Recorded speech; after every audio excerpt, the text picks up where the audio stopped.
Okay, FCF, good to be with you. We are going to close out our study on 2 Timothy. We're going to look at three sections of Scripture in chapter 4. And I'm going to start right in, and then we'll kind of comment as we go. So we're in 2 Timothy chapter 4, beginning in verse 12. We're going to go 12 through 15. Paul speaking to Timothy, he says, I sent Tychicus to Ephesus. When you come, meaning Timothy, be sure to bring the coat I left with Carpus at Troas. Also bring my books and especially my papers. Verse 14.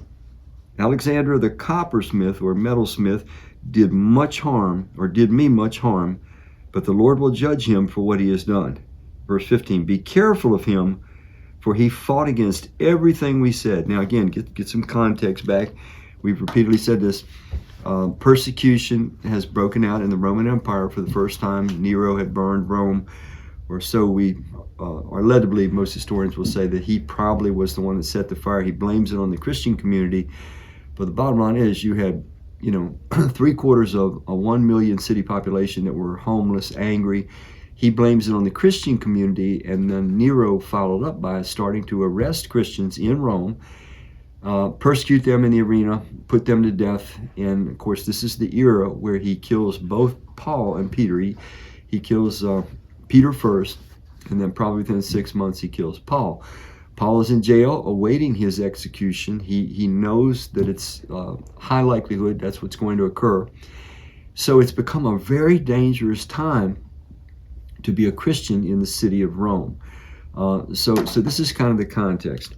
So let's look at it a little more carefully. I sent Tychicus to Ephesus. So Tychicus, who is just this Christian we meet for the first time, he actually that may not be correct. Let me just check a note here. Actually, I'm wrong on that. I'm going to give you a few references. You can find out about Tychicus in Acts chapter 20, verse 4. He's mentioned again in Romans 15, verse 25 and 26. He's actually mentioned in Ephesians 6, verse 21, and Colossians 4, 7. And the guy had been a partner with Paul in ministry for a lot of years. He's called a faithful servant, a good minister of Christ. He was with Paul in this imprisonment, which shows that he was himself not under arrest, but he identified openly with Paul, which could have then got him arrested. You can be guilt by association, and that's why some of the Christians were scattering, and they weren't getting anywhere near Paul. He's in Rome. He's in the heart of the storm. So Tychicus, he then sends to Ephesus, which is where Timothy was at. Timothy was going to leave Ephesus and come to Paul. That's why he says, hey, when you come, bring my cloak, bring my books, bring my parchments. Tychicus was going to kind of take over as pastor or overseer of a lot of pastors, more than likely in Ephesus. Verse 13, when you come, now he's talking to Timothy, be sure to bring the coat I left with Carpus at Troas. Now you might be wondering, what's the big deal with the coat?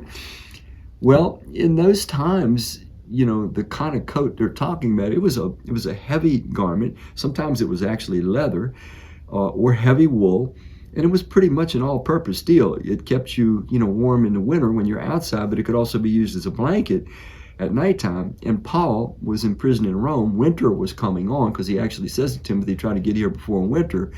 So he was probably literally cold. Paul talks in 2 Corinthians chapter 11 about many occasions being not properly clothed, suffering from the pain of the elements and so forth as he served Christ. So very practical stuff. Now here's the interesting thing. Paul knows his death is impending, but look how engaged he is. He's not depressed. He's not angry at God. He's not confused about, is the Lord with me? Has he abandoned me? He's not bitter. He's just carrying on business. He's like, okay, as long as I am here, I'm going to stay on mission. So Timothy, those books and parchments, man, they're important. Bring them. Now, the question becomes, what are these books and parchments? The books are more than likely vellum scrolls, animal skin scrolls, and the parchments are probably papyrus writings of Paul. But I would not be surprised, and some scholars think this is true, he might have been talking about all of the New Testament at that point that Paul himself had written, all 13 books of the New Testament. They had an interesting thing they did in those days when they would write a letter. So picture this. So Paul is going to write a letter. He's in jail, his first Roman imprisonment. He's going to write a letter to the Ephesians and the Colossians. And so he writes the letter, keeps his copy, makes another copy, and that copy gets sent out to Ephesus and to Colossians and so forth, and Philippians. And so that's the way this worked in those days. And so we don't know what these books, parchments were, but it very well could have been the 13 books of the New Testament that Paul himself, the Spirit of God, used Paul to write. He says in verse 14, he gives a warning. He says, Alexander the coppersmith or metalsmith did me much harm, but the Lord will judge him for what he has done. Be careful of him, for he fought against everything we said. Now, this guy maybe is mentioned earlier in Scripture. There's a reference to a big breakout that occurs in Ephesus. In Acts chapter 19, you have it starting in Acts 19, verse 21 through 23, and then 33 and 34, Alexander is mentioned. Is it the same Alexander or a different Alexander? You have Alexander mentioned also in 1 Timothy chapter 1, verse 19 and 20. In that context, Alexander is mentioned as having a friend named Hymenaeus, and that they both had made a shipwreck of their faith. They had walked away from the Lord. So this is an interesting possibility that this Alexander the coppersmith or metalsmith in Acts 19, he's a Jew living in Ephesus when Paul was there preaching Christ. He perhaps associated with the Christian community for a time, for a season, but then as time went on, he got back into his trade guilds. They made a lot of money. I know this sounds crazy to us today. They made a lot of money making these idols, these statues of Artemis and so forth. And that's what caused the riot, by the way, in Ephesus in Acts chapter 19. So this Alexander, it's possible this guy was a Jew who then became a Christian, or at least said that he was, but then he turned away from the Lord, and now he's opposing Paul and perhaps reporting anyone that gets near Paul to the Roman government because it might have favored his commerce, his income. We don't know.